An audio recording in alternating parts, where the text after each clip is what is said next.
আচ্ছা আপনাকে কি দেবো বলুন? ফলের জুস, চা, কফি, সফট ড্রিঙ্কস নাকি অন্য কিছু? চা দিলেই হবে। সাধারণ না হার্বাল, গ্রিন টি না আইস টি? সাধারণ চা। লাল চা নাকি দুধ চা? দুধ চা। গরুর দুধ, ছাগলের দুধ না উটের দুধ? গরুর দুধ। ঠান্ডা নাকি গরম? গরম। ফুল ক্রিম, লো ফ্যাট না ফ্যাট ফ্রি? তার চেয়ে বরং লাল চাই দিন। চিনি নাকি মধু দেবো? আরে চিনি দিন তো। ক্যান সুগার না বিট সুগার? ক্যান সুগারই দিন। সাদা, বাদামি না হলদে চিনি? থাক ভাই, চা লাগবে না, আপনি না হয় আমাকে এক গ্লাস পানি দিন। মিনারেল নাকি নরমাল? মিনারেল। ফ্লেভারেট নাকি নন ফ্লেভারেট? ভাই আপনার কথাগুলো শুনে আমার খুব বিষ খেতে ইচ্ছা করতেছে, আছে? হ্যাঁ অবশ্যই আছে। তা কোন ধরনের বিষ খেতে চান? লিকুইড নাকি ট্যাবলেট? যে বিষ খেলে তাড়াতাড়ি মরতে পারবো সেটাই দিন। তো আপনি কতক্ষণের মধ্যে মরতে চাচ্ছেন? ओ भाई मारो मुझे, मारो मारो मुझे, मारो मारो। বল্টু বাবা যাও তো আমার পাঞ্জাবিটা নিয়ে আসো। ওটা তো টুকরো টুকরো করে ফেলেছি। কেন কেটেছো কেন? বাবা, পাঞ্জাবেরা নাকি 1971 সালে অনেক মানুষ মেরেছিল, তাই।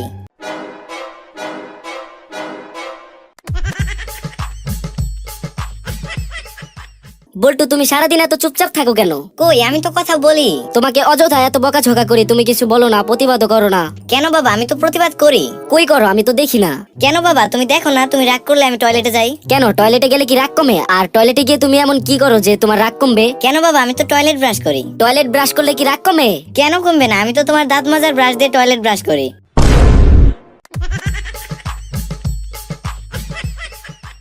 বল্টু তুমি এবারও ফেল করেছো। পাশের বাড়ির সকিনাকে দেখো, ও কত ভালো রেজাল্ট করেছে। ওকে আর নতুন করে কি দেখবো? পরীক্ষার হলে ওকে দেখেছি, দেখেই তো এই দশা।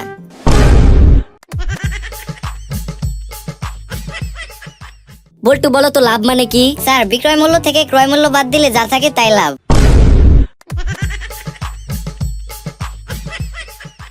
বল্টু ভালোভাবে পড়ালেখা করলে ভালো রেজাল্ট করতে পারবে। ভালো রেজাল্ট করে কি হবে? তাহলে ভালো একটা চাকরি পাবে। তারপর? তারপর শুধু আরামই আরাম। তোমার কি মনে হয় আমি এখন কি করছি?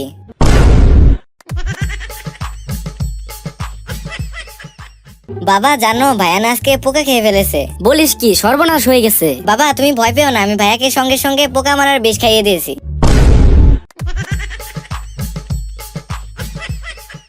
বল্টু তোমাকে না বলেছি পাশ করলে সাইকেল কিনে দেবো? পড়ালেখা বাদ দিয়ে তুমি কি করেছো হারামজাদা? তবুও ফেল করলে। কেন বাবা, আমি তো সাইকেল চালানো শিখছিলাম।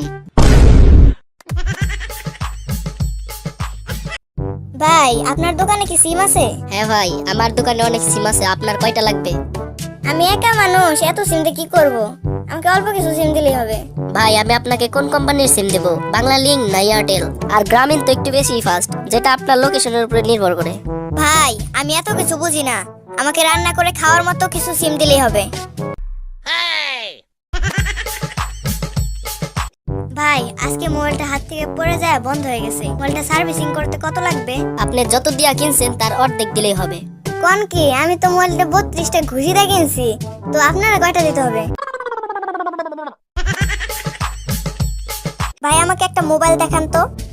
এই না আইফোন, এই ফোনটা অনেক ভালো হবে। এটা কি মোবাইল দিলেন? পিছে একটা আপেলের ছবি, তো আবার অর্ধেক খাওয়া।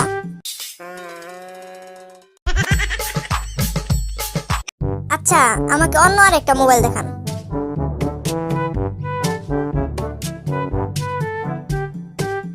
এটা দেখি কোনো কাজই হয় না। ভাই মোবাইলটা লক করা, মোবাইলের লকটা খুলতে হবে।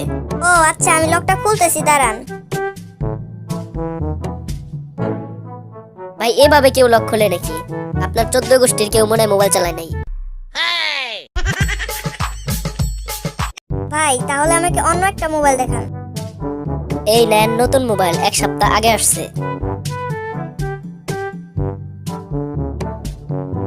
ভাই আপনার মোবাইলের তো জ্বর আসছে। আরে ভাই মোবাইলে জ্বর আসে নাই, মোবাইলটা সাইলেন্ট মোডে আছে। সাইলেন্ট মোডে থাকলে কোনো শব্দ হয় না, শুধু ভাইব্রেট হয়। আচ্ছা ভাই আমাকে একটা মেমোরি দেন তো। আচ্ছা আপনি একটু চুপ করে দাঁড়ান, আমি ভিতর থেকে নিয়ে আসছি।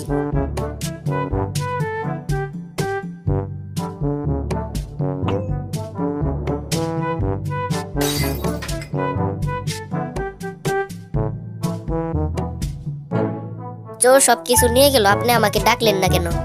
আমি তো সাইলেন্ট মোডে ছিলাম, তাই কোনো শব্দ করতে পারিনি, শুধু ভাইব্রেট হয়েছে। হেই ড্যাডি, আপনার মেয়ের কি হয়েছে? আপনার মেয়ে আমার সাথে 3 দিন ধরে কথা বলে না। বাবা, ও তো অসুস্থ। কেন ড্যাডি, ওর কি হয়েছে আমাকে বলেন, আমি ওকে সুস্থ করে দেই। তুমি ওকে সুস্থ করবে কিভাবে? জানেন একদিন কি হয়েছে? একদিন ওর কপালে অনেক ব্যথা করছিল, আমি ওর কপালে একটা চুমু দিয়ে দেই, তারপর সাথে সাথে ওর ব্যথা চলে যায়। বাবা, ওর তো এখন পাতলা পায়খানা হয়েছে, আসো তুমি ঠিক করে দিয়ে যাও। ভাই, আপনার দোকানে কি পারফিউম আছে? হ্যাঁ আছে, 200 টাকা, 500 টাকা আর 1000 টাকা। আপনার কোনটা লাগবে? ভাই, এগুলার দাম তো অনেক বেশি, আপনার দোকানে কি 5 টাকা দামের পারফিউম আছে? হ্যাঁ আছে তো, আপনি আমার পেছনে আসেন, দিচ্ছি। আপনি কি মদ খান? জীবনেও খাইনি স্যার। চুরি করেন? চুরি কি জিনিস বুঝি তো না স্যার। মেয়েদের পিছনে ঘুরঘুর করেন? এগুলো তো কখনোই করি না। আপনার তাহলে কোনো দোষই নেই? স্যার, একটা দোষ আছে। মাত্র একটা? তো সেটা কি? সেটা হলো আমি সব মিথ্যা কথা বলি।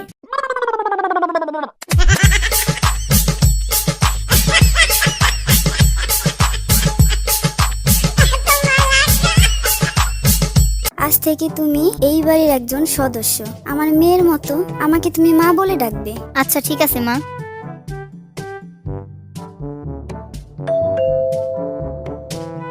দেখো তো বৌমা, কে এলো? মা ভাইয়া এসেছে।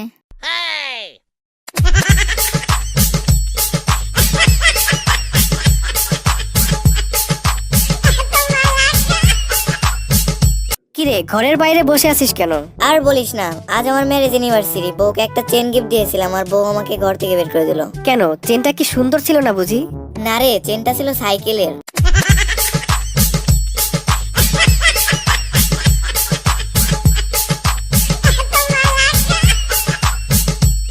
বল্টু, জলদি অতিথিদের জন্য বাইরে থেকে কিছু একটা নিয়ে আয় তো।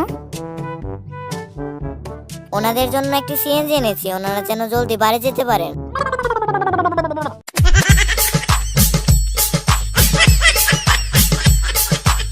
আচ্ছা বলো তো, পৃথিবীর সবচেয়ে প্রাচীন প্রাণীর নাম কি? Sir, zebra.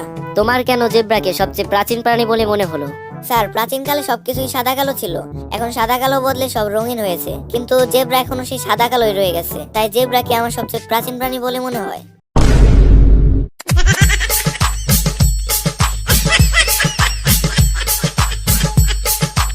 আচ্ছা বলো তো, গ্রামার কাকে বলে? স্যার, যারা গ্রামে থাকে তাদেরকে গ্রামার বলে।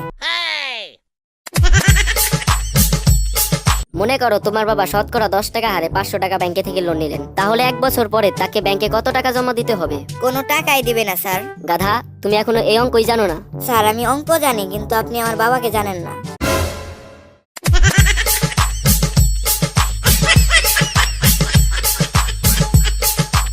কিরে, আজ না তোর বিয়ে? আর বলিস না, বিয়েটা ভেঙে গেছে। কেন, বিয়ে ভেঙে গেল কি কারণে?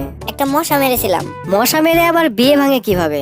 কারণ মশাটা বসেছিল আমার শ্বশুরের গালে।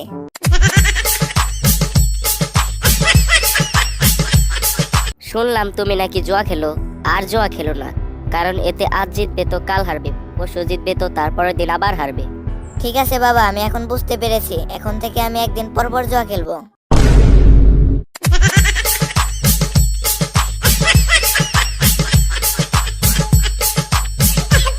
বল্টু, তুই আজকে পড়া পারলি না কেন? আজকে তোকে সবার সামনে প্যান্ট খুলে মারবো। স্যার, পড়া তো আমি পারিনি, আপনি কেন সবার সামনে প্যান্ট খুলবেন? আচ্ছা বলো তো, ডিম ভেঙে কিভাবে বাচ্চা হয়? স্যার, তার আগে আমাকে বলেন ডিমের ভিতরে বাচ্চা গেল কিভাবে? Who split the tea on the table, এটাকে নিজের মাতৃভাষায় অনুবাদ করো। মাতৃভাষা মানে তো মায়ের ভাষা, তাই না স্যার? হ্যাঁ। গেল সব ফেলে দিল, আমার কাজ না বাড়লে তোর শান্তি হয় না। এখন চা কি তোর বাপ বানাবে? যে জায়গায় অনেক গোবর আছে সেখানে ঘাস অনেক লম্বা হয়, আর যে জায়গায় গোবর নেই সেখানে ঘাস অনেক ছোট হয়। ও আচ্ছা স্যার, এখন বুঝতে পেরেছি মেয়েদের চুল এত কেন লম্বা হয় আর ছেলেদের চুল কেন এত খাটো হয়। বল্টু, আমি তোকে বারবার বলেছি খাতার মধ্যে 1 আর 7 স্পষ্ট করে লিখবি। লেখছস 1, দেখা যাচ্ছে 7 এর মতো। স্যার, আমি ওইটা 7ই লিখছি। তাহলে 1 এর মতো লাগছে কেন? এই বল্টু, বলতো কনফিউশন মানে কি? স্যার, কনফিউশন মানে হলো আপনি যা বুঝেন না আমি যেটা বুঝি, আপনি কি সেটা বুঝেন? আপনি যা বুঝেন না আপনি যেটা বুঝেন না আপনি সেটাও।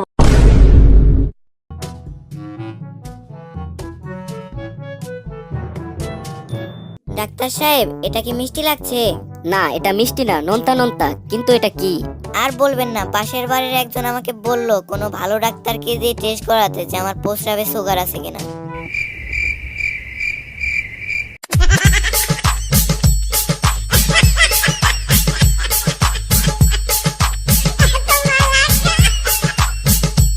এই নে 10 টাকা, বাজার থেকে সবজি নিয়ে আয়। বাবা আমি যেতে পারবো না, আজকাল 10 টাকায় কিছুই পাওয়া যায় না। একটা সময় ছিল যখন আমি 10 টাকা নিয়ে বাজারে যেতাম আর চাল ডাল সবজি আর দুধ সবকিছু নিয়ে আসতাম। এখন সময় বদলে গেছে, এখন সব দোকানে সিসিটিভি ক্যামেরা লাগানো থাকে।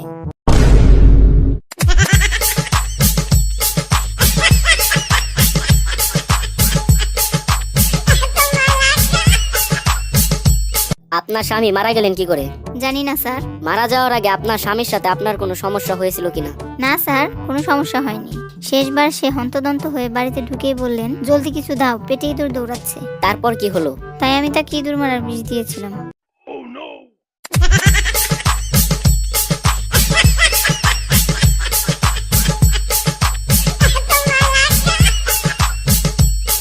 তোমার বাম চোখে কি হয়েছে? কিছুই হয়নি স্যার। তাহলে খামোখা চোখ বেঁধে রেখেছো কেন? স্যার আপনি তো বলেছেন যে ছোট বড় সবাইকে এক চোখে দেখতে।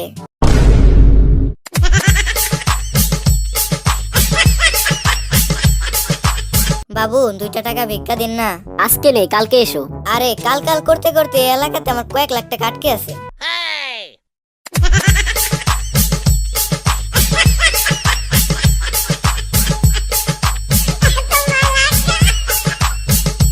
বাবু আগে তো 10 টাকা করে দিতেন, তারপর দিতেন 5 টাকা করে, আর এখন দিচ্ছেন 1 টাকা।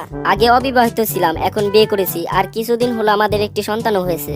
ছি ছি, আপনি আমার পাওনা টাকা আপনার সংসার চালাচ্ছেন।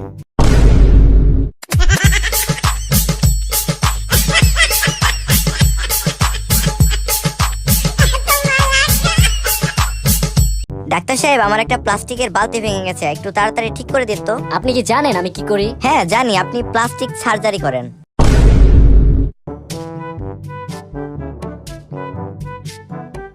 ভাই আপনার দোকানে কি লিচু আছে? হ্যাঁ ভাই আছে, কতটুক লাগবে? তাহলে বিচিগুলো ফেলে আমাকে 1 কেজি লিচু দিন। আচ্ছা, আপনি কি আপনার ওজন মাপার সময় এভাবেই মাপেন? ভাই দেখি নতুন দোকান নিচ্ছে, তা কি নাম দিয়েছেন দোকানের? আজ নগদ কাল বাকি। বাকি মানে নগদ টাকা আনছি, নাম বলেন না কি লেগে? আরে বললাম তো, আজ নগদ কাল বাকি। আরে বাইরে মজা লয়, চিনা আমারে? আমি কেরা? আরে ভাই চেতেন কি লিগে? আমার দোকানের নামই তো আজ নগদ কাল বাকি। আচ্ছা ভাই আমাকে ওই বড় মোবাইলটা দেখান তো। ওই ছোট মোবাইলটা দেখা তো। ভাই আমি ছোট মোবাইলের কথা বলি নাই, আমাকে বড় মোবাইলটা দেখান। ওই ছোট মোবাইলটা দেখা তাড়াতাড়ি। আরে ভাই আমি বড় মোবাইলের কথা বলছি, ছোট মোবাইল বলি নাই, বুঝেন না কি লেগে? আরে ভাইয়া রাগেন কে? ছোট তো আমার দোকানের কর্মচারীর নাম, আমি ওরে বলছি ওই ছোট মোবাইলটা দেখা তো। আপনার কি লজ্জা শরম বলতে কিছু নাই? আপনারে না ওই দিন আমি অপমান করে দিলাম, আজব তো আপনি আবার আমার দোকানে আসছেন। রিল্যাক্স রিল্যাক্স মিস্টার টাক মাথা, আর একটাও বাজে কথা বলবেন না। আপনি তো আপনার দোকানের দেওয়ালে লিখছেন, দোকানে আসার জন্য ধন্যবাদ, আবার আসবেন। আচ্ছা ভাই আমাকে একটা মোবাইল দেন তো। এই নেন। হেডফোন আর চার্জার কই? না, আমি আপনার হেডফোন আর চার্জার রাইখা দিলাম যাতে আপনার নিতে সুবিধা হয়। আপনি টাকা কম দিলেন কেন? যাতে আপনার টাকা গুনতে সুবিধা হয়। ভাই ওই মোবাইলটার দাম কত? ওটার দাম 17,000 টাকা। ভাই এত দাম কিনলে গা, আমি 10,000 টাকা দেবো। দূর মিয়া, 10,000 টাকায় তো শুধু বাক্স পাইবেন। ভাই তাহলে আপনি বাক্সটা রাখেন, আর 7,000 টাকা দিয়ে আমার মোবাইলটা দিয়ে দেন। আর আসবো? হ্যাঁ আসুন। অফিসের রুল অনুযায়ী আমি আপনাকে কিছু প্রশ্ন করব। জি স্যার। আপনাকে ওই প্রশ্নগুলো সঠিক উত্তর দিতে হবে। স্যার। স্বাধীনতার যুদ্ধের সময় শহীদ রাষ্ট্রপতি জিয়াউর রহমান যে মাইক্রোফোনে কথা বলেছিলেন, সেই মাইক্রোফোনের আবিষ্কারকের দাদার নাম জানেন? সরি স্যার, আমার জানা নেই। স্বাধীনতার যুদ্ধের সময় শত্রুপক্ষের সোলজাররা প্রথম যে সোলজার গুলিবিদ্ধ হয়, সেই সোলজার কি কোম্পানির বিড়ি খেতেন জানেন? সরি স্যার, এটাও আমার জানা নেই। বারাক ওবামার স্ত্রী মিশেল ওবামা যে খাটে ঘুমান, সে খাটের নিচে কি থাকে জানেন? না স্যার। সর্বপ্রথম যে কুকুরটি চাঁদে গিয়েছিল, সে ওখানে যে কয়বার ঘেউ ঘেউ করেছিল জানেন? এটাও আমি জানি না। আপনি তো কিছুই জানেন না, সাধারণ নলেজ আপনার একেবারেই নেই দেখছি। এই যোগ্যতা নিয়ে আপনি চাকরি করবেন কিভাবে? স্যার আমার একটা প্রশ্ন ছিল। হ্যাঁ বলেন। আপনি কি মঙ্গল গ্রহ থেকে পিএইচডি করে এসেছেন? বের হয়ে যান আমার অফিস থেকে। স্যার আমাকে আরেকটি সুযোগ দিন প্লিজ। আচ্ছা ঠিক আছে, একটা প্লেনে 50টা ইট রয়েছে, ওখান থেকে একটি ইট ফেলে দিলে কয়টি ইট থাকবে? আরে এটা তো অনেক সহজ, 39টা। আচ্ছা একটা ফ্রিজে একটা হাতি রাখার 3টে স্টেপ কি কি? ফ্রিজটা খুলুন, হাতিটা ঢুকান, এরপর ফ্রিজের দরজাটা বন্ধ করে দিন। আচ্ছা একটা ফ্রিজে একটা হরিণ রাখার 4টা স্টেপ কি কি? ফ্রিজটা খুলুন, হাতিটা বের করুন, হরিণটা ঢোকান, এরপর ফ্রিজের দরজাটি বন্ধ করে দিন। বনের রাজা সিংহের আজকে জন্মদিন, সবাই এসেছে কিন্তু একজন ছাড়া। কে আসেনি এবং কেন? হরিণ আসেনি কারণ সে ফ্রিজে। এক বৃদ্ধ কুমির ভর্তি একটি খাল পার হলো, কিন্তু তার ক্ষতি হলো না কিভাবে? কারণ সব কুমির সিংহের জন্মদিনে গিয়েছে। এইটাই শেষ প্রশ্ন। তারপরও বৃদ্ধ মারা গেলেন কেন? আমার মনে হয় তিনি খালের পানিতে ডুবে গিয়েছেন। না, প্লেন থেকে যে ইটটা পড়েছিল সেইটা তার মাথায় পড়েছিল। আপনি এখন আসতে পারেন।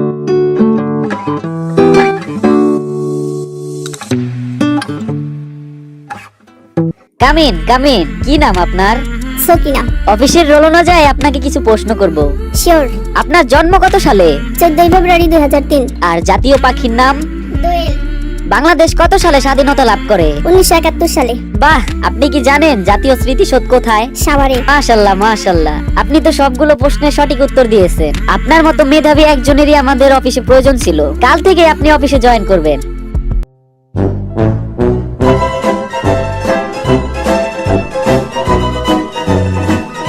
বাচ্চারা, বেশি ঘুমানো কিন্তু ভালো নয়। যেমন আমাকেই দেখো, আমি দিনে 8 ঘন্টার বেশি ঘুমাই না। কিন্তু স্যার স্কুল তো মাত্র 6 ঘন্টা, বাকি 2 ঘন্টা কোথায় গিয়ে ঘুমান?